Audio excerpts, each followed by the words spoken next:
ایسے لوگ جو فار ایگزامپل لاہور میں نہیں ہیں, ان کو کن چیزوں کو چیک کر کے جانا چاہیے فزیو تھراپی کے لیے, کیونکہ اچھے کی جگہ برا بھی ہو سکتا ہے. بالکل ایسے ہی. اس کے لیے جو سب سے بیسک ریکوائرمنٹ ہے کہ آپ ایسے پرسن کے پاس جائیں جس کے پاس at least D P T لازمی ہو, ڈاکٹر آف فزیو تھراپی لازمی کیا اس نے. اچھا. دوسرا یہ کہ انہوں نے لازمی کوئی ایڈیشنل کوالیفیکیشن کی ہو فار ڈپینڈنگ, کیونکہ پین کے لیے علیحدہ اسپیشلٹیز ہیں. فالج کی جیسے بات کی, اس کے لیے نیورو فزیو تھراپسٹ علیحدہ ہیں. پیڈس بچوں کے لیے علیحدہ پیڈس فزیو تھراپسٹ ہیں. سو آپ کو جو پرابلم ہے, اگر آپ کو دردوں کا مسئلہ ہے تو مسکولوسکیلیٹل یعنی کہ جوڑوں پٹھوں والے فزیو تھراپسٹ کے پاس جائیے. اگر نیورو کا مسئلہ ہے تو نیورو کے فزیو تھراپسٹ, اسی طرح پیڈس کے فزیو تھراپسٹ علیحدہ ہیں.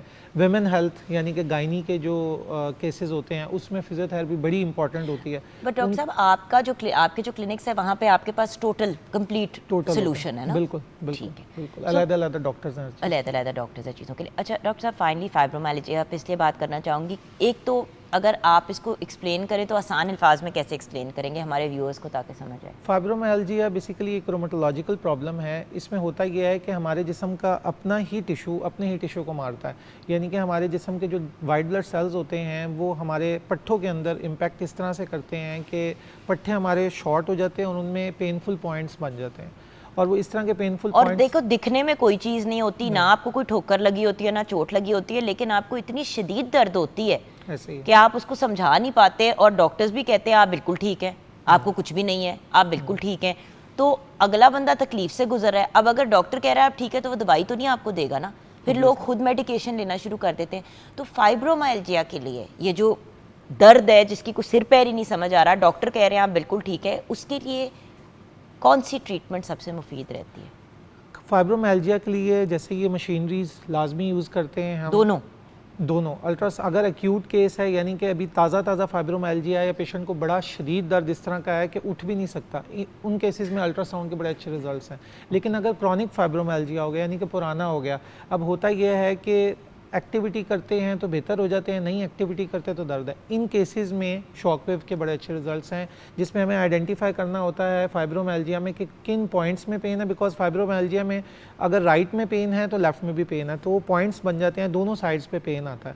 تو ہمیں پھر ان دونوں پوائنٹس کو سلیکٹ کر کے آئیڈینٹیفائی کر کے, کیونکہ باڈی میں فائبرومائلجیا کے اسپیسیفک پوائنٹس ہوتے ہیں جس میں سے ہم کہتے ہیں کہ for example 9 to 11 points positive ہوں گے تو اس کا مطلب ہے پیشنٹ کو پرابلم ہے.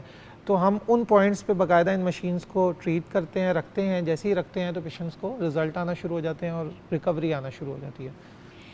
اینڈ میں ہمارے ویورز کو آپ کیا پیغام دینا چاہیں گے فرام فزیو تھراپی, ایکوپنکچر, ان سب کے پوائنٹ آف ویو سے؟ اس پرسپیکٹیو میں یہ کہوں گا کہ ہم تمام کے تمام لوگ ان ایکٹیو لائف گزار رہے ہیں. ہم بہت زیادہ جو ہے چیزیں گیجٹس یوز کر رہے ہیں, لیکن اس میں ہم ایک چیز مس کر جاتے ہیں, ہماری فزیکل ہیلتھ. ہم واک نہیں کرتے, ہم فزیکل ایکسرسائزز نہیں کرتے, ایون ہم ویٹ لاس کرتے ہیں with just diet, physical activity نہیں کرتے. So in that cases I would recommend کہ آپ لازمی فزیکل ایکٹیویٹیز کریں. اولڈ ایج میں منیمم 2000 اسٹیپس جو کہ 60+ ایج ہے, اور اگر ینگ ایج یا ایڈلٹ ایج ہے ان کیسز میں کم سے کم 13,000 اسٹیپس تک آپ لازمی چلیں روزانہ. 13,000 اسٹیپس جو کہ ایک ایکٹیو لائف اسٹائل کنسیڈر کیا جاتا ہے. ٹھیک ہے, تو آپ اتنے اسٹیپس لازمی چلیں تاکہ آپ ایک اچھی لائف گزار سکیں, اور اپنی ڈائٹ جو ہے اس کو جتنا اچھا رکھ سکتے ہیں وہ رکھیں. بیکاز ہیلدی ڈائٹ لیں گے, اسی طرح ہیلدی مائنڈ, ہیلدی باڈی ہوگی تو آپ ایک اچھی زندگی گزار سکتے ہیں, اور پھر فزیو تھراپی کی ضرورت ہی نہیں پڑے گی نا. بالکل بھی نہیں پڑے گی. بات پتہ ہے کیا ہے ڈاکٹر صاحب, ہمارے اب جس طرح ہم کب سے کہہ رہے ہیں 10,000 اسٹیپ سے زیادہ کریں, بٹ آپ نے کہا کہ بھئی ینگر پرسن 13,000 اسٹیپس آپ کو کرنے چاہیے. اگر آپ اس ایج میں 13,000 کے مطلب ینگر ایئرز میں 13,000 اسٹیپس ڈیلی کے کریں گے تو جب تک آپ اولڈر ایج 60+ میں جائیں گے تو آپ نیچرلی 10,000 اسٹیپس خود ہی کر لیا کریں گے. پھر یہ کہنے کی ضرورت نہیں پڑے گی کہ کم از کم 2,000 اسٹیپس تو کریں. بیکاز یو سی سب سے بڑا ایشو آج کل یہ ہے کہ ہماری زندگیاں اتنی انیکٹیو ہو گئی ہیں. بالکل, ہم بسترے سے نہیں اٹھتے, ہم صوفوں سے نہیں اٹھتے, جہاں بیٹھ گئے وہاں بیٹھ ہی گئے. میں ایک دن یہی بتا رہی تھی ویورز کو کہ میں نے اپنے اسٹیپس گن رہی, میں نے اسی لیے یہ گھڑی پہننی شروع کیا کہ میں اپنے اسٹیپس گن سکوں. ڈاکٹر صاحب میں حیران تھی, ایک دن میں نے ایکسرسائز نہیں کی اور نارمل جس طرح میں نے کہا لیٹ سی کتنے اسٹیپس ہوتے ہیں, 2200 2300 اسٹیپس ہوئے تھے. یعنی کہ 2200-2300 اسٹیپس ہوئے تھے. مطلب یہ تو کچھ بھی نہیں ہے. کچھ بھی نہیں. کیوں؟ کیونکہ ہم ابھی یہاں سے اٹھیں گے, ادھر جا کے میٹنگ کریں گے مارننگ شو کی, وہاں سے پھر آگے اگر ریکارڈنگ ہے, جو ڈرامے کی شوٹ ہے وہاں پہ جائیں گے, مطلب ہر جگہ بیٹھنا ہی ہے. بہت زیادہ. تو جب بیٹھے رہیں گے آل دا ٹائم تو باڈی نے تو چلنا ہی نہیں ہے. ایسے ہی گاڑی کو بھی آپ نہ چلائیں ایک عرصے تک تو اس کی بیٹری ڈیڈ ہو جاتی ہے, ڈیڈ ہو جاتی اس کے پارٹس خود ہی خراب ہونے شروع ہو خراب جاتے ہونا ہیں. شروع. Very true. Thank you so much doctor صاحب Please, جوائن کرنے thank کا. you very انشاءاللہ much. نیکسٹ ٹائم جب آپ کو بلائیں گے تو ہم آن ایئر جو ہے اپنے ویورز کو دکھائیں گے بھی, کہ سب سے بڑا ریزن ڈاکٹر صاحب کو بلا کے آن ایئر آپ کو دکھانے کا ویورز یہی ہوتا ہے کہ جو لوگ ڈرتے ہیں فزیو تھراپی سے, ان کو لگتا ہے پتہ نہیں کیا ہے یہ ایک تھراپی ہے اور یہ ایک بڑی کمفرٹ دینے والی تھراپی ہوتی ہے, اور اگر تھوڑی ہلکی پھلکی تکلیف ہو بھی تو اس کے بعد جو سکون آتا ہے وہ اس تکلیف سے کئی گنا زیادہ ہوتا ہے. سو پلیز اپنا بھی خیال رکھیں اور اپنے ارد گرد والوں کا بھی خیال رکھیں. چھوٹی سی بریک کے بعد واپس آئیں.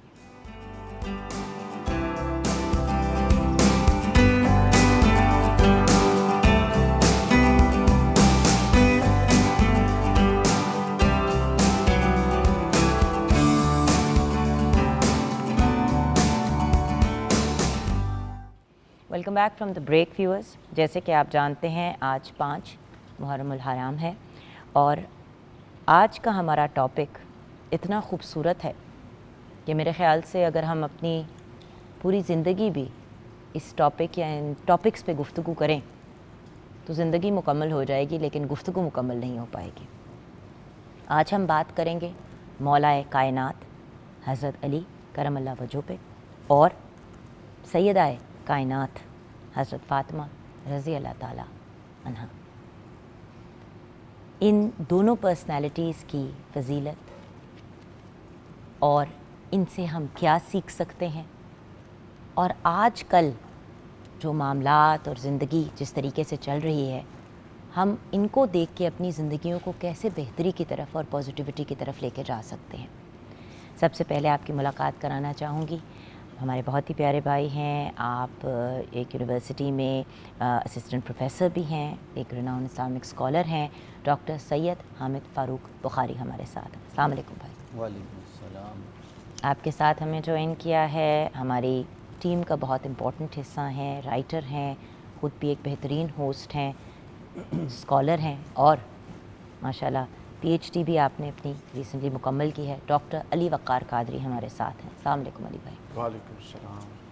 اور ایک انٹرنیشنلی رناؤن بہت ہی بریلینٹ ثنا خواہ ہمارے ساتھ ہیں, بہت ہی خوبصورت آواز کے مالک ہیں اور بہت ہی خوبصورت نعتیہ کلام بھی پیش کرتے ہیں. احمد علی دانش ہمارے ساتھ ہیں. السلام علیکم. وعلیکم السلام ورحمۃ اللہ وبرکاتہ. سب سے پہلے تو اگر ہم ویسے تو ہم اپنی زبان سے کیسے ان عظیم ہستیوں کی فضیلت بیان کر سکتے ہیں, لیکن ان کی فضیلت پہ اگر ہم بات کریں ان دو عظیم ہستیوں کی.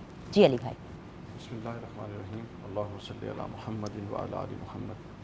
بہت شکریہ. دیکھیے ان مقدس ہستیوں کی فضیلت میں ہم نے کیا بات کرنی ہے جن کی فضیلت پر قرآن مجید خود کلام کرتا ہے, قرآن مجید خود جن کو بیان کرتا ہے, اور جن کی فضیلت قرآن کے موضوعات میں سے ایک باقاعدہ مستقل موضوع ہے. سب سے پہلے ہم قرآن مجید سے ہی آغاز کرتے ہیں. حضرت مولائے کائنات اور حضرت جناب سیدہ کائنات, ان دونوں حضرات کی شخصیت قرآن مجید سے اگر پوچھا جائے تو رسول اللہ صلی اللہ علیہ وسلم نے, قرآن مجید نے بہت سارے مقامات پر ان کا تذکرہ کیا, ان کی فضیلت بیان کی, ان کی سیرت کو بیان کیا, ان شخصیات کا اٹھنا بیٹھنا بیان کیا, ان کا عمل بیان کیا, ان کا کھانا پینا بیان کیا, ان کے غرض و مقاصد بیان کی. دیکھیے ہم جب قرآن مجید کو کھولتے ہیں تو سب سے پہلے ہمارے سامنے آتی ہے آیہ تطہیر, انما یرید اللہ لیذھب عنکم الرجس اہل البیت. اللہ یہ چاہتا ہے کہ اہل بیت محمد صلی اللہ علیہ وسلم تم سے ہر طرح کا رجس, ناپاکی, میل کچیل دور کر دیں. اب رجس, ناپاکی, میل کچیل, اس کے دو طرح کے اطلاقات ہیں. دیکھیے ہمارے ہاں ایک مسئلہ یہ ہے کہ ہم فضیلت کو محض فضیلت سمجھ لیتے ہیں, جبکہ اہل بیت وہ شخصیات ہے کہ ان کی ہر فضیلت سے عملی زندگی کا ایک اسپیکٹ سامنے آتا ہے. بالکل. اچھا, اب یہ جو کہا گیا نا, آپ نے یہ آیت کئی دفعہ سنی ہے, ہم پڑھتے ہیں کہ ہر میل کچیل دور کرے اور ان کی فضیلت ہوگی. یہ ختم نہیں ہوئی بات, بلکہ ہوا یہ کہ جب رسول اللہ سے پہلے تو یہ سمجھ لیں رسول اللہ صلی اللہ علیہ وسلم سے پوچھا گیا کہ یا رسول اللہ وہ اہل بیت کون ہیں جن سے اللہ ہر طرح کا رجس دور کرنا چاہتا ہے. حضور نے فرمایا وہ علی ہیں, وہ فاطمہ ہیں, اور وہ ان کے بیٹے ہیں حسن اور حسین. اچھا, اب میل کچیل کیا ہے, لغت پر آ جائیں. علماء لغت کہتے ہیں میل کچیل کے دو اطلاقات ہیں. ایک میل کچیل ظاہری ہوتا ہے جو آپ کے وجود پر لگا ہو یا آپ کا عمل خراب ہو, اور ایک میل کچیل باطنی اور معنوی ہوتا ہے, آپ کا اخلاق خراب ہے, آپ بےایمانی کرتے ہیں, آپ جھوٹ بولتے ہیں, آپ کوئی بھی ایسی شے کرتے ہیں جس سے معاشرے میں خرابی ہو سکتی ہے, آپ کے وابستہ لوگوں میں خرابی ہو سکتی ہے. تو فرمایا کہ یہ وہ مجسم پیکر خیر ہیں کہ جو ظاہر میں بھی اللہ نے پاک کر دیے, اور اگر اخلاق, کردار, امانت, دیانت, زبان کا استعمال, کلام کا استعمال, اپنا پازیٹیوٹی اگر تم لوگوں نے کسی سے لینی ہے تو وہ لوگ ہیں 5 لوگ جن کے اندر سے کہیں پہ رجس اور میل ہے ہی نہیں, یہ سراپا خیر ہے. لہٰذا ان کی شخصیت کا کوئی بھی پہلو اٹھا لو. دیکھیں نا, میں اپنے بچوں کو کہہ سکتا ہوں مجھے فالو کرو, وہ کہہ سکتے ہیں ابا جان سند کیا ہے, آپ کو کیوں فالو کریں, کوئی بھی کسی پر سوال اٹھا سکتا ہے. لیکن اللہ کے رسول نے کہا کہ ان کے لیے سند اللہ نے نازل کی ہے کہ ان کا کوئی بھی پہلو اپناؤ, وہ خیر پر مبنی ہے, اس کے اندر رزق کا دخل نہیں ہے. پھر ہم قرآن میں داخل ہوتے ہیں. قرآن کہتا ہے ان اللہ و ملائکتہ یصلون علی النبی, اللہ اور اس کے فرشتے حضور صلی اللہ علیہ وسلم پر درود پڑھتے ہیں, لہٰذا تم بھی درود پڑھو. ہم اللہ حضور کی بارگاہ میں پہنچ گئے کہ یا رسول درود کیسے پڑھیں, سلام تو واضح ہے. حضور نے فرمایا درود ایسے پڑھو, اللہم صلی علی محمد وعلی آل محمد کما صلیت علی ابراہیم وعلی آل. حضور نے ایسے درود پڑھو کہ اللہ تو درود بھیج محمد صلی اللہ علیہ وسلم پر اور محمد صلی اللہ علیہ وسلم کی آل پر. اور آل میں جب حضور سے پوچھا گیا, اور پھر بخاری کی دوسری حدیث میں ازواج پر حضور سے پوچھا گیا تو آپ نے فرمایا ازواج تو واضح ہیں, آل میں فاطمہ, علی اور حسن اور حسین. سبحان اللہ. جی ڈاکٹر صاحب. بسم اللہ الرحمن الرحیم. دیکھیں آج کا موضوع اتنا خوبصورت ہے اور وجد آفری ہے کہ ان دونوں ہستیوں کے اگر ہم نام سے آغاز کریں تو ان دونوں کے نام اتنے پیارے ہیں کہ ان میں ہی ہمیں فضائل نظر آتے ہیں. کہ مولا علی کہ آپ کا جو خاص اپنا نام ہے وہ علی ہے, القابات تو بہت زیادہ ہیں, اور آپ نے جس خوبصورت لقب سے آغاز کیا مولا کائنات ہیں آپ, وہ سیدہ کائنات ہیں, وہ مولا کائنات ہیں, کیونکہ یہ دونوں جگر پارہ ہیں اس ذات کے جو ساری کائنات کے مالک بنا کے میرے رب نے بھیجے ہیں. تو علی کا معنی ہی ہوتا ہے بلند, جس سے بلند اور کوئی نہیں ہے. تو اللہ نے آپ کو علی بنا کر بھیجا ہے کہ آپ ایک دن رستے سے جا رہے تھے اور کسی نے آپ کی طرف تنقید کا کوئی جملہ بولا تو آپ نے مسکرا کے کہا کہ تم مجھ پہ چاہے جتنی تنقید کر لو یا جتنی میری تنقید کر لو, جب اللہ نے مجھے بلند کیا ہے تو کوئی مجھے سر نگوں نہیں کر سکتا. سبحان اللہ. تو آپ کا نام ہی اتنا پیارا ہے, اور یہ اشارہ ہے اس بات کی طرف کہ رسول اکرم علیہ تحیت و ثنا حرم کعبہ میں ہیں. ابو جہل آ گیا اور اس نے آ کر رسول اکرم کو مذمم کہہ کر پکارا, نعوذ باللہ. مذمم کا معنی ہوتا ہے جس کی مذمت کی گئی ہو. آقا مسکرانے لگے. حضرت سیدنا فاروق اعظم نے تلوار نکال لی, میرے آقا نے منع فرمایا, اس نے دوبارہ یہی عمل کیا تو آقا فرمانے لگے وہ کسی مذمم کو پکار رہا ہوگا, اللہ نے مجھے محمد بنا کے بھیجا ہے. تو محمد کا معنی ہوتا ہے جس کی تعریف کی جائے, جس کی حمد بیان کی جائے. تو یہ گھر ہی ایسا ہے کہ ان کا صرف نام ہی لیا جائے تو وہ ہمارے لیے فضیلتوں کا باعث ہو جاتا ہے. اور اگر نام فاطمہ پہ ہم غور کریں تو رسول اکرم علیہ تحیت و ثنا نے ارشاد فرمایا میں نے اپنی لخت جگر کا نام فاطمہ اس لیے رکھا ہے کہ فاطمہ کا معنی یہ ہوگا کہ جو اس سے محبت کرے گا, جو اس کے نقش قدم پہ چلے گا, جو اس کی سیرت پہ عمل کرے گا, اللہ کریم اسے جہنم کی آگ سے آزادی عطا فرما دے گا. مولا علی کا بھی نام حضور پاک صلی اللہ علیہ وسلم نے رکھا. رسول اکرم نے علی نام تجویز فرمایا, آپ کے والد گرامی نے اسد نام تجویز فرمایا, اور آپ کی والدہ حضرت فاطمہ بنت اسد نے ان کا نام حیدر تجویز فرمایا.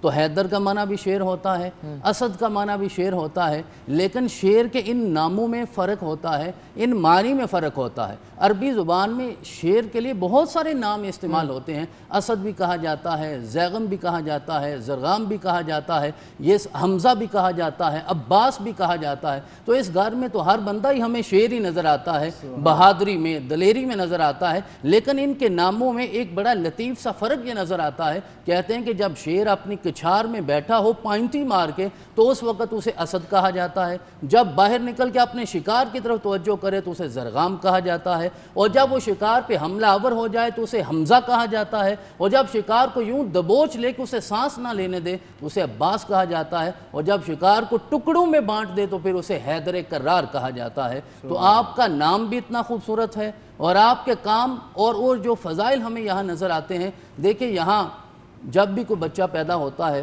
ماں باپ اپنی دانست میں اس کا نام تجویز کرتے ہیں. مثلاً کسی کا نام ساجد رکھا ہوگا لیکن پتہ نہیں وہ ساری زندگی سجدہ بھی کرتا یا نہیں کرتا. نام عابد رکھا ہوگا, پتہ نہیں ساری زندگی عبادت بھی کرتا یا نہیں کرتا. نام ناصر رکھا ہوگا, پتہ نہیں کسی کی مدد بھی کرے گا یا نہیں کرے گا. لیکن یہاں ماں نے نام حیدر رکھا ہے اور پیدا ہوتے نام حیدر رکھا ہے, حالانکہ ماں نے ابھی بدر کا منظر نہیں دیکھا تھا, نہ احد اور خیبر کو دیکھا تھا, لیکن نام رکھا ہے. آپ نے ماں کے نام رکھنے کی ایسے لاج رکھی ہے کہ رب کائنات نے حیدر کے ذریعے خیبر میں بھی فتح عطا فرمائی ہے, احد میں بھی فتح عطا فرمائی ہے, بدر میں بھی فتح عطا فرمائی ہے. تو ان ہستیوں کے صرف نام کی بات کر لی جائے, ان کے القابات کی طرف دیکھا جائے تو جناب زہرا پاک کا جو نام ہے فاطمہ, اس کے لیے حضرت امام جعفر صادق کہتے ہیں کہ یہ نام فاطمہ اس لیے رکھا گیا ہے کہ اس ہستی کی معرفت کائنات میں اللہ نے کسی کو عطا ہی نہیں فرمائی. یا اللہ جانتا ہے, یا محمد الرسول اللہ جانتے ہیں, یا مولا علی جانتے ہیں, یا فاطمہ زہرا خود جانتی ہیں کہ اللہ کریم نے انہیں کون سے فضائل عطا فرمائے ہیں. تو مقدر کی بات کی جائے وہ بھی اس گھر میں نظر آتا ہے, نصیب کی بات کی جائے وہ بھی اس گھر میں نظر آتا ہے, فضیلت کی بات کی جائے وہ بھی اس گھر میں نظر آتا ہے. علی کی اب ہم شان کیا بیان کر سکتے ہیں جس کی طرف ڈاکٹر صاحب نے اشارہ فرمایا کہ علی پیدا کعبے میں ہوتے ہیں, کعبہ میں پیدا ہو کر پہلی نظر کعبہ نہیں دیکھتے جب تک کعبے کا کعبہ محمد رسول اللہ سامنے نہیں ہوتے, اس وقت تک اپنی آنکھیں نہیں کھولتے. اب اس عمل کو کعبے میں پیدا ہونے کو مقدر کہا جائے تو وہ بھی علی کا ہے, فضیلت کہی جائے تو وہ بھی علی کی ہے. تو سارے فضائل ہمیں ان ہستیوں میں نظر آتے ہیں. یہ گھر ہی ایسا ہے کہ اللہ کریم نے 114 صورتوں میں ان کے فضائل کو بیان فرمایا ہے. کہیں اجتماعی فضائل نظر آتے ہیں, کہیں انفرادی فضائل نظر آتے ہیں. حضرت ضیاء الامت حضرت جسٹس پیر محمد کرم شاہ الازہری دور حاضر کے بہت بڑے مفسر گزرے ہیں. آپ نے تفسیر لکھی ہے ضیاء القرآن. آپ فرماتے ہیں ایک آیت تو ایسی ہے 6236 آیات میں کہ جن کا مصداق علی کے علاوہ کائنات میں کوئی اور ہے ہی نہیں. وہ آیت مبارکہ یہ ہے, اللہ کریم نے حکم ارشاد فرمایا یا ایھا الذین آمنوا اذا ناجیتم الرسول فقدموا بین یدیکم نجواکم صدقہ, کہ جب تم میرے رسول کے ساتھ خلوت میں کوئی بات کرنا چاہو, سرگوشی کرنا چاہو, جہاں میرے محبوب کے علاوہ کوئی نہ ہو, تو اے ایمان والو سرگوشی کرنے سے پہلے صدقہ دیا کرو. ابھی کسی اور نے صدقہ نہیں دیا تھا, علی صدقہ دے کر رسول اللہ کی بارگاہ میں حاضر ہو گئے. جا کے اللہ کے رسول کی بارگاہ میں راز کی باتیں پوچھی. جب علی باہر نکلے میرے رب نے اس آیت کے حکم کو اٹھا لیا, اسے منسوخ کر دیا. تو آج تک علی کے علاوہ اس آیت کا ہمیں کوئی مصداق نظر نہیں آتا. تو انفرادی فضائل ہیں وہ بھی قرآن میں نظر آتے ہیں, اجتماعی فضائل ہیں وہ بھی ہمیں قرآن میں. یہاں پہ ایک اور ضروری بات ویورز کہنا چاہوں گی. آج کل لوگ اپنے بچوں کے نام رکھ رہے ہیں بالکل سوچے سمجھے بغیر. سننے میں اچھا لگا, یا فلاں سیلیبریٹی یا فلاں جاننے والے کا نام. خدارا پلیز بچوں کے نام بہت سوچ سمجھ کے رکھا کریں, کیونکہ اس سے ان کا پورا فیوچر ڈیفائن ہوتا ہے. کیونکہ آپ نے ناموں کی بات کی تو میں نے کہا آج اس دن کی مناسبت سے ایک یہ پیغام ضرور ویورز کو دوں, کیونکہ مجھے علی بھائی نے یہ بات کافی عرصہ پہلے سمجھائی تھی کہ بہن جب بھی کوئی نام رکھے یا کوئی پوچھے یا سجیشن کرے تو سوچ سمجھ کے. آپ کے نام کا آپ کی پوری پرسنالٹی, آپ کے پورے مقدر پہ بہت اثر ہوتا ہے.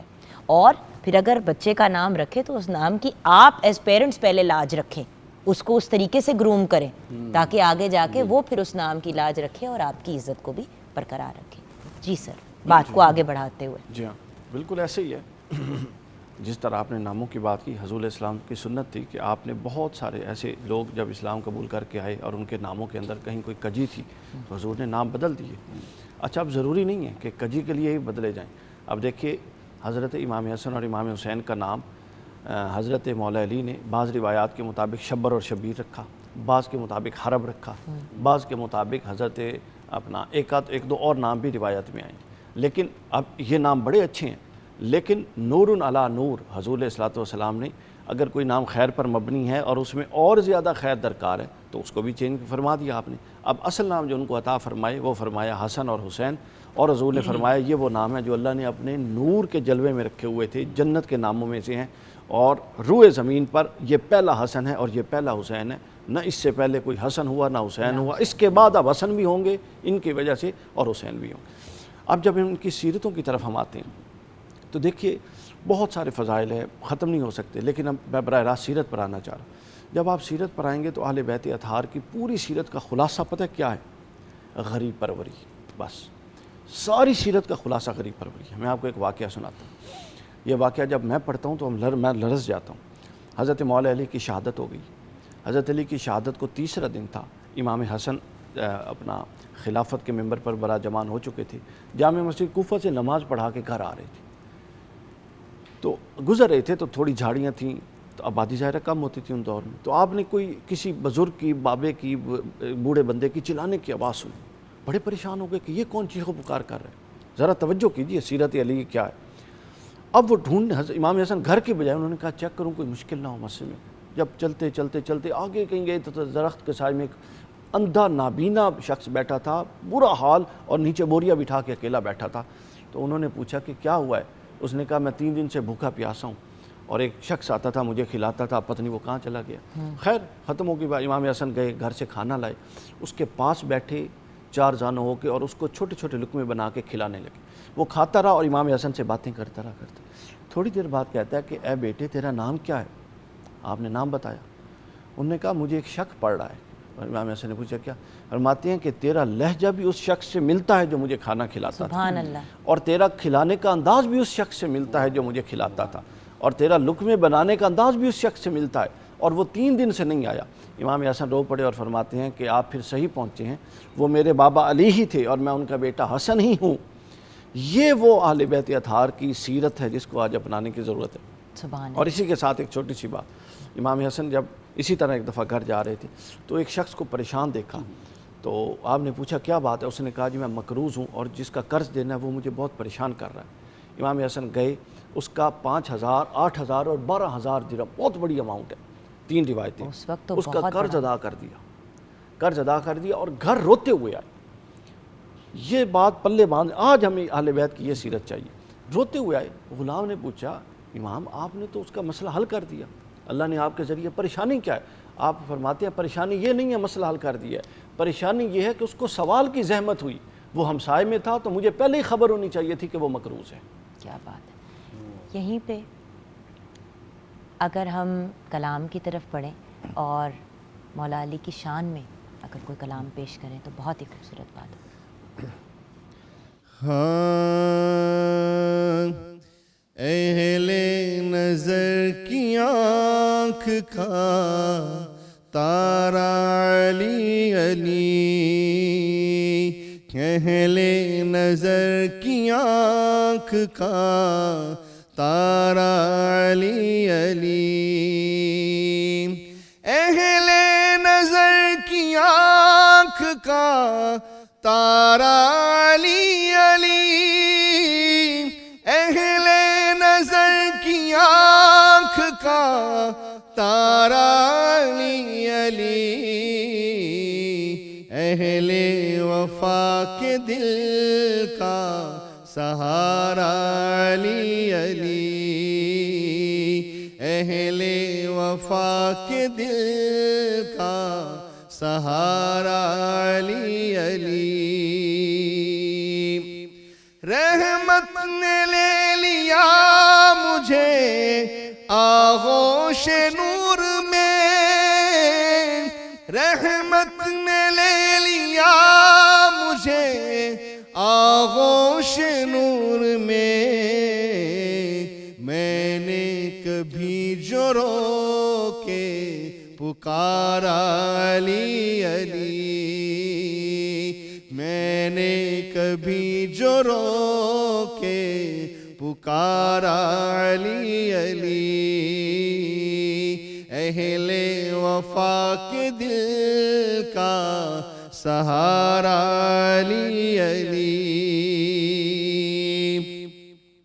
ایک کیف ایک سرور سا رہتا ہے رات دن، ایک کیف ایک سرور سا رہتا ہے رات دن، جب سے ہوا ہے ورد ہمارا علی علی، جب سے ہوا ہے ورد ہمارا علی علی، علی علی، جب سے ہوا ہے ورد ہمارا علی علی، اہل نظر کی آنکھ کا تارا علی علی، اہل وفا کے دل کا سہارا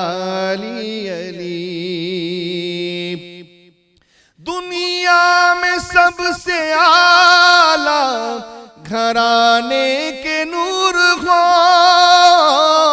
دنیا میں سب سے اعلیٰ گھرانے کے نور ہو، اس واسطے ہے نام تمہارا علی علی، اس واسطے ہے نام تمہارا علی علی، علی علی، اس واسطے ہے نام تمہارا علی علی، اہل وفا کے دل کا سہارا علی علی۔ اعظم یہ مغفرت کی سند ہے ہمارے پاس، اعظم یہ مغفرت کی سند ہے ہمارے پاس، ہم ہیں علی کے اور ہمارا علی علی، علی علی، ہم ہیں علی کے اور ہمارا علی علی، ہم ہیں علی کے اور ہمارا علی علی، اہل نظر کی آنکھ کا تارا علی علی، اہل وفا کے دل کا سہارا علی علی، علی علی، اہل وفا کے دل کا سہارا علی علی۔ بے شک، سبحان اللہ، جزاک اللہ، بہت بہت شکریہ۔ ویورز، چھوٹی سی بریک کی طرف جائیں گے، بریک کے بعد گفتگو کا سلسلہ جاری رہے گا۔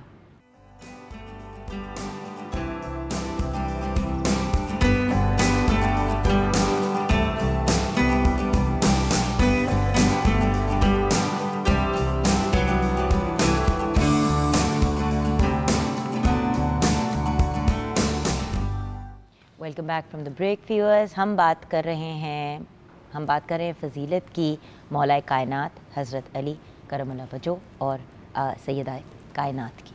جی سر، ڈاکٹر صاحب۔ دیکھیے، جب ہم ان ہستیوں کا تذکرہ کرتے ہیں، اللہ کریم نے انہیں اتنے فضائل بھی عطا فرمائے، لیکن اس کے باوجود بھی وہ اللہ کی بارگاہ میں سجدہ ریز ہر وقت رہا کرتے تھے، ہر وقت عبادت میں، ہر وقت ریاضت میں، ہر وقت قرآن کی تلاوت میں۔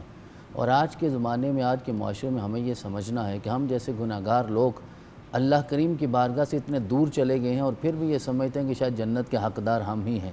یہ ہستیاں جنہیں میرے رب نے جنت کا والی بنایا ہے، جنت کی سرداری عطا فرمائی ہے، وہ خود سیدہ خاتون جنت ہیں، لیکن قرآن یہ کہتا ہے کہ ان کی عبادت کی کیفیت یہ تھی کہ ان المسلمین والمسلمات والمؤمنین والمؤمنات والقانتین والقانتات والصادقین والصادقات والصابرین والصابرات۔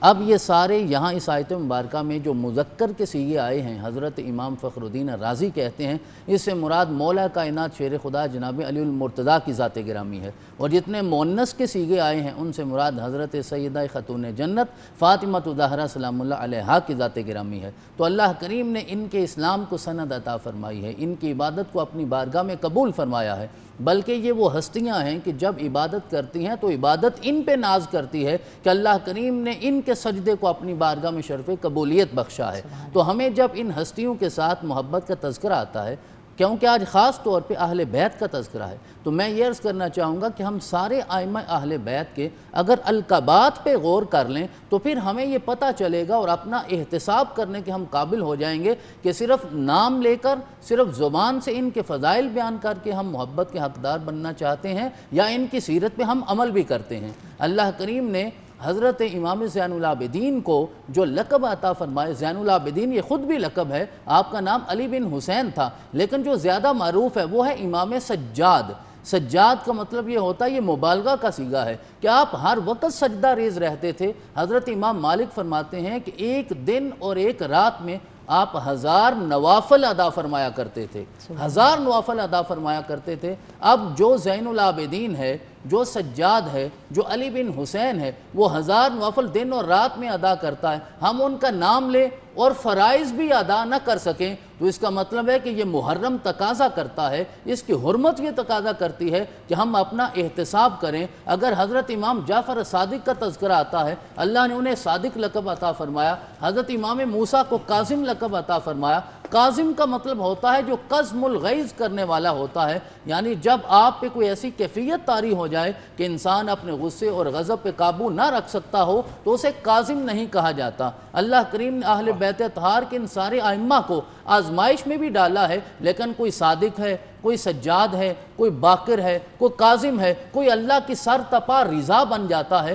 تو ہمیں اگر ان سے سچی محبت ہے تو ان کے نقش قدم پہ بھی چلنا ہوگا، ان کی سیرت پہ بھی عمل کرنا ہوگا۔ تو حضرت سیدہ خاتون جنت کی جہاں تک بات ہے، اللہ کریم نے ان کی عبادت کو یہ درجہ عطا فرمایا کہ حضرت امام حسن روایت کرتے ہیں کہ میری اماں حضور جب رات کو سجدہ ریز ہوتی تھیں، یہ سردیوں کی لمبی راتوں کی بات ہے، ساری رات سجدہ کرتی رہتی، اور جب فجر کا مؤذن اذان دیتا سر اٹھا کے اللہ کی بارگاہ میں ایک ہی شکوہ کرتی، مولا کبھی اتنی لمبی تو رات بنا دے، تیری بندی 2 سجدے تو تیری بارگاہ میں پیش کر سکے۔ اور کوئی شکوہ ساری زندگی نہیں آیا اس زبان پہ، صرف ایک ہی شکوہ آیا ہے کہ عبادت کے لیے اور وقت چاہیے، میں تیری بارگاہ میں حاضر ہونا چاہتی ہوں۔ تو یہ ہستیاں جنہیں اللہ کریم نے اپنے رسول کے ذریعے جنت کی سرداری عطا فرمائی ہے، یہ خواتین کی سردار ہیں، ان کے زوج محترم مردوں کے سردار ہیں، ان کے اولاد نوجوانوں کی سردار ہیں، لیکن حضرت امام حسین نے تو سر بھی سجدے میں کٹوایا ہے۔ وہ سر سجدے میں کیوں نہ کٹواتے؟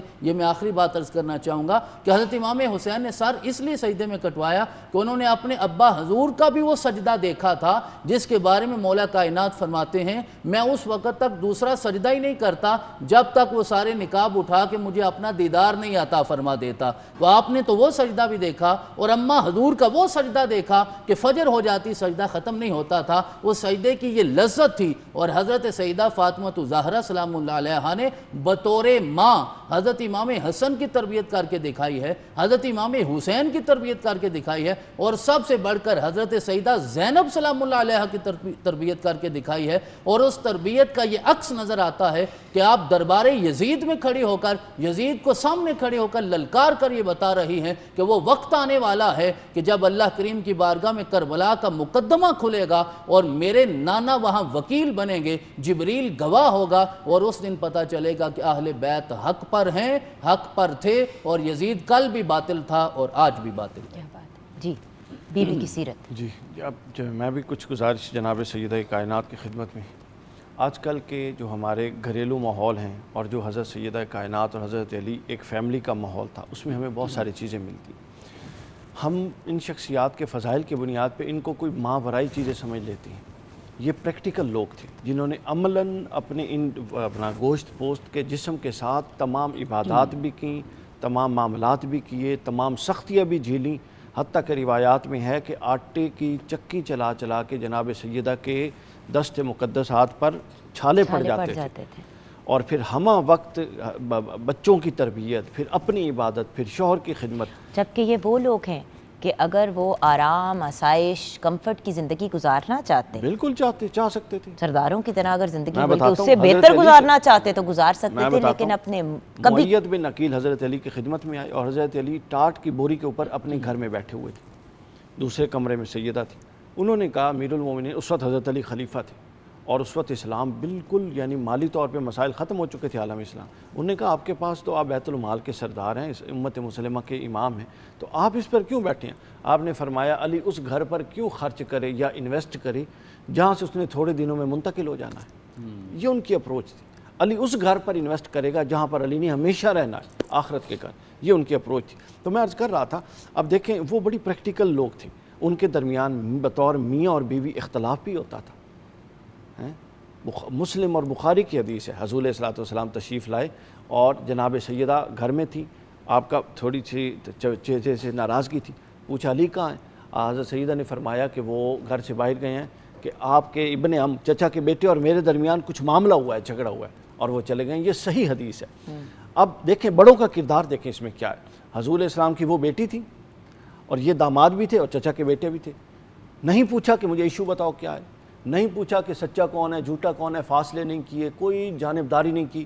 فرمایا اچھا پہلے ایک شخص کو بھیجا، علی کو ڈھونڈو۔ انہوں نے کہا جی وہ مسجد میں لیٹے ہوئے ہیں، مسجد نبوی میں۔ حضور خود گئے، اس وقت حضور نے کپڑے جھاڑے اور فرمایا کم یا ابا تراب، اے مٹی کے باپ اٹھ۔ اس وقت یہ لقب دیا تھا، کپڑوں پہ مٹی لگی ہوئی تھی نا، لیٹے ہوئے تھے، سفید ہوتی نہیں تھی، تو کم یا ابا تراب، اے ابو تراب اٹھ، اے مٹی کے باپ اٹھ۔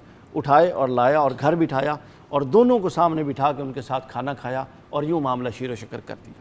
تو اختلاف بھی ہوتا ہے۔ حضرت علی نے حضرت فاطمہ کے بعد 8 نکاح کیے بعض روایات میں، 9 میں بھی ہے، اور حضرت علی خود فرمایا کرتے تھے کہ میں نے جب سے پیدا ہوا اور آخری سانس تک میں نے فاطمہ جیسی دوسری عورت نہیں دیکھی۔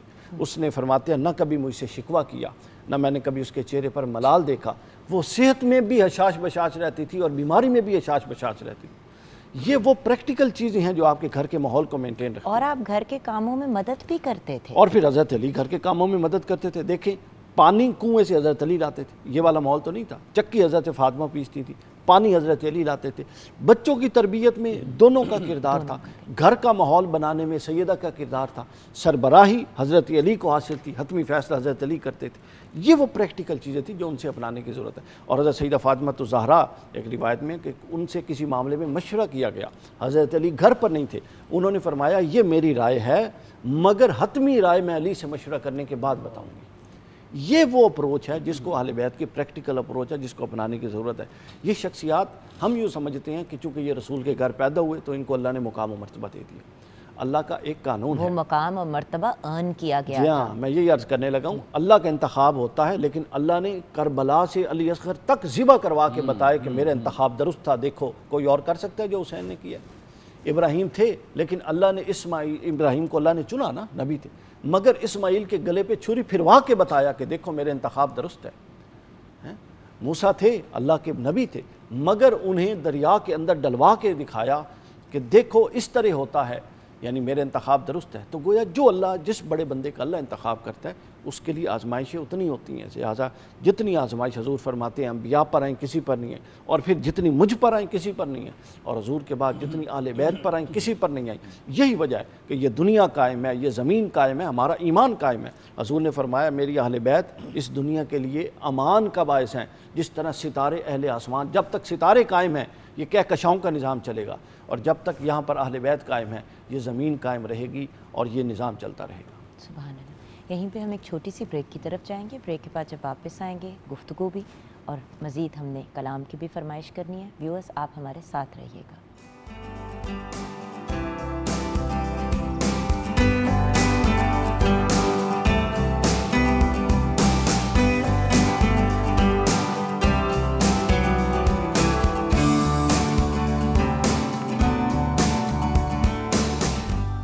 Welcome back from the break viewers. آئیے کچن میں دیکھتے ہیں کہ کیا سچویشن ہے۔ جی زوفی۔ جی کھانا بالکل تیار ہے، پلاؤ بھی بن گیا ہے، ہمارا اسٹیم روسٹ بھی بن گیا ہے، رائتا سیلڈ سب ریڈی ہے۔ بہت بہت شکریہ، تھینک یو بیٹا۔ ویورز آج ہم نے ایک چھوٹی سی کوشش کی، ایک کاوش تھی کہ ہم بات کریں فضائل کی، مولا کائنات کی، سیدہ کائنات کی، ان کی سیرت سے ہم سیکھ کیا سکتے ہیں آج کل کی زندگی میں۔ اس کی طرف اشارہ تو علی بھائی نے کیا، لیکن اب گفتگو کو کنکلوژن کی طرف لے کے چلتے ہیں۔ جی ڈاکٹر صاحب۔ دیکھیے میں جس طرح ڈاکٹر صاحب نے فرمایا ہے کہ ان ہستیوں کی قربانیوں کو دیکھنا چاہیے، تو اللہ کریم نے قرآن عزیز میں ایک اصول بیان فرمایا کہ ان اللہ اشتری من المؤمنین انفسہم واموالہم بان لہم الجنہ، کہ اللہ کریم نے ایک ڈیل کی ہے مومنین کے ساتھ، اور وہ ڈیل یہ ہے کہ اگر تم اپنی جان اور اپنا مال مجھے دے دو گے تو میں اس کے بدلے تمہیں جنت عطا فرماؤں گا۔ یہ ایک اصول بیان ہو گیا۔ اب جو اپنی جان اور اپنا مال دے اللہ اسے جنت عطا فرماتا ہے، اور جو اپنا سارا گھر ہی قربان کر دے، علی اصغر تک 6 ماہ کا بچہ بھی قربان کر دے۔ حضرت بابا فرید الدین مسعود گنج شکر آپ ارشاد فرماتے ہیں کہ زکوٰۃ کی 3 صورتیں ہوتی ہیں۔ ہمیں مسلمانوں کو صرف زکوٰۃ کی ایک صورت کا ہی پتہ ہے کہ 2.5% زکوٰۃ دی جاتی ہے. آپ فرماتے ہیں ایک زکوٰۃ شریعت ہوتی ہے, ایک زکوٰۃ طریقت ہوتی ہے, اور ایک زکوٰۃ حقیقت ہوتی ہے.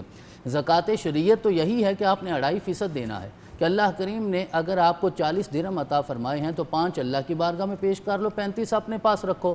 اور طریقت کی زکوٰۃ یہ ہے کہ اگر اللہ نے 40 دیے ہیں تو 35 اللہ کی بارگاہ میں پیش کرو اور صرف 5 اپنے پاس رکھو. اور زکوٰۃ حقیقت یہ ہے کہ 40 کے 40 ہی اللہ کی بارگاہ میں پیش کر دو. اور پھر آگے یہ جملہ لکھتے ہیں کہ کائنات میں زکوٰۃ حقیقت سوائے امام حسین کے کربلا میں کوئی اور دے نہیں سکا, کہ جنہوں نے 56 سال کا اپنا وجود بھی قربان کیا ہے اور 6 ماہ کا علی اصغر بھی قربان کر دیا ہے. تو ہمیں یہ دیکھنا ہے کہ ان ہستیوں کو جو جنت کی سرداری ملی ہے یہ فار گرانٹیڈ نہیں ہے کہ نبی کے نواسے ہیں اور جنت کے سردار ہو گئے. انہوں نے محنت کر کے یہ درجہ کمایا ہے. یہی بات ڈاکٹر صاحب آپ کی اجازت سے میں ویورز کو کہنا چاہوں گی. ویورز دیکھیں, جب مارننگ ایٹ ہوم میں ہم نارمل پروگرامنگ بھی کر رہے ہوتے ہیں تو میں آپ کو بار بار ایک ہی بات کہتی ہوں کہ دیکھیں زکوٰۃ ہم پہ فرض ہے, روزہ, حج, یہ جو ہمارے 5 پلرز آف اسلام ہیں یہ بیسک فاؤنڈیشن ہے. اب اس کے اوپر آپ نے کیا تعمیر کرنا ہے یہ میٹر کرتا ہے.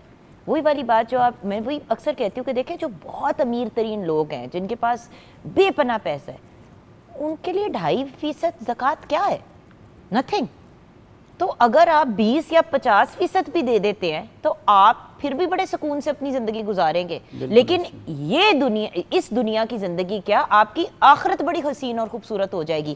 اس دنیا میں کیا کرنا ہے, یہ ساری چیزیں آپ نے یہیں پہ چھوڑ کے چلے جانا ہے. ہم نے ارب پتی کھرب پتی لوگ اس دنیا سے ڈاکٹر صاحب جاتے ہوئے دیکھے, کیا لے کے گئے اپنے ساتھ؟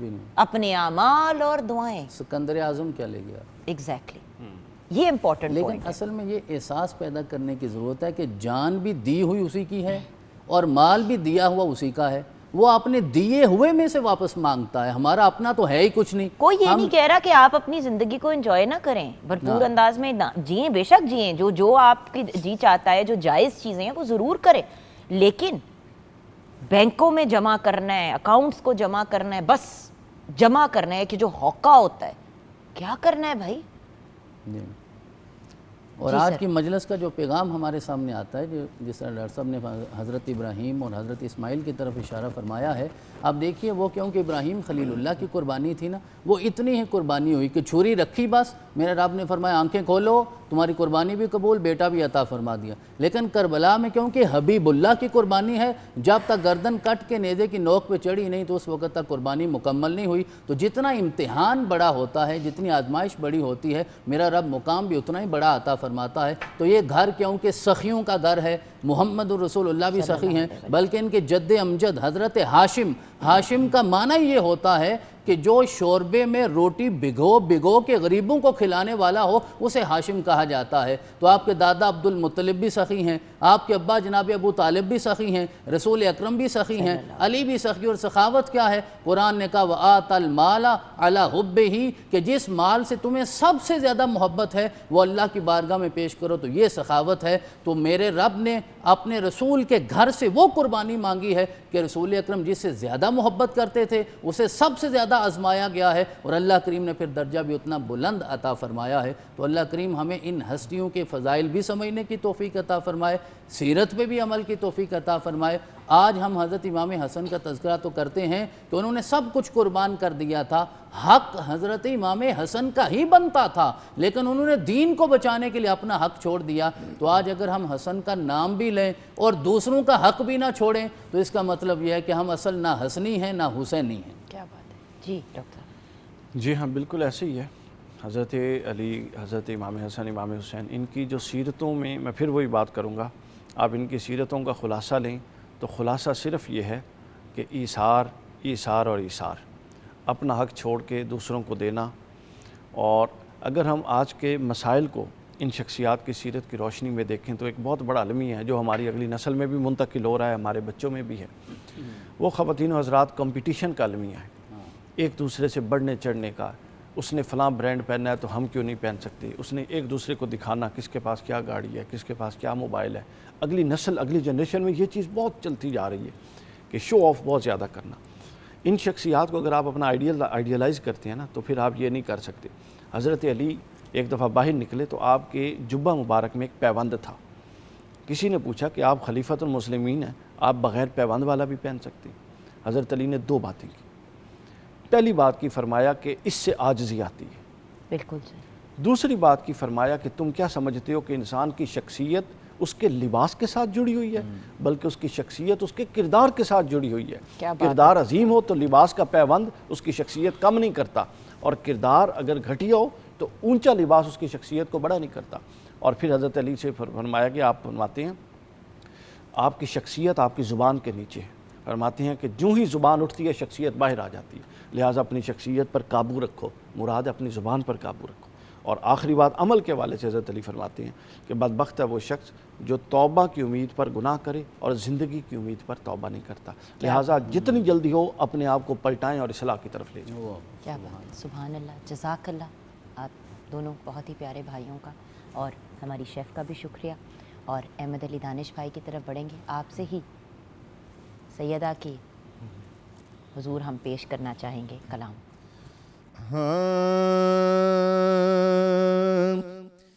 بٹتا ہے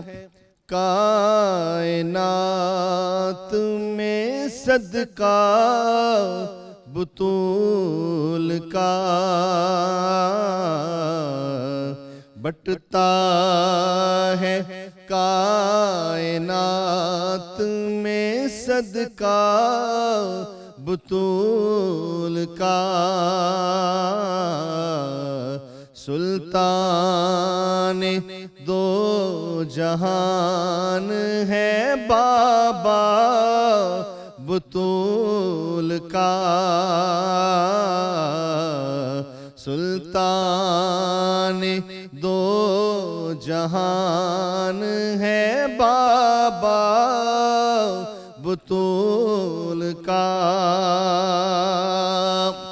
ان کے ہی ذکر سے ہمیں عزت ملی ہوئی،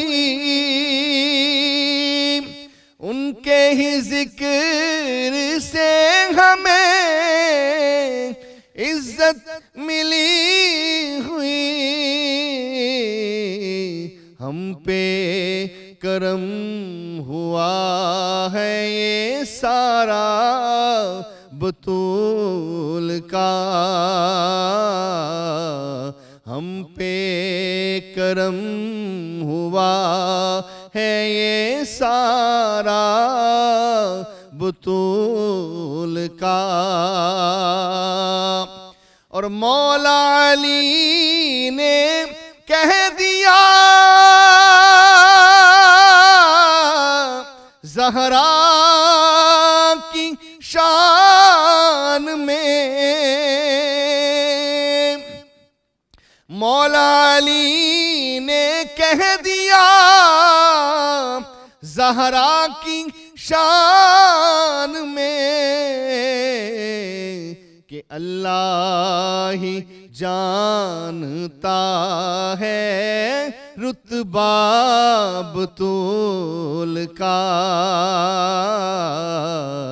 اللہ ہی جانتا ہے رتبہ بطول کا. شامی بازار شام میں حیران تھے کھڑے، شامی بازار شام میں حیران تھے کھڑے